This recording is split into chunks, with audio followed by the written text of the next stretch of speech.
যোগে অনুভূতির অনুশীলন আছে, যাহা সূক্ষ্ম দ্বারা সূক্ষ্মে অনুভব। প্রাকৃতিকতায় সূক্ষ্ম একটি স্পর্শ সূক্ষ্মে অনুভব করতে হয়,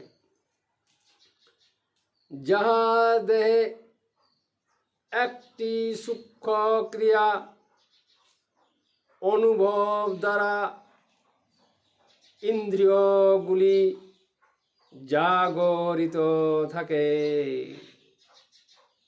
সূক্ষ্ম স্পর্শ দ্বারা নিজেকে অনেক সময় বিদ্যমান থাকতে হয়, বারংবার স্পর্শে অনুভূত হতে হয়। যোগে অনুশীলন আছে।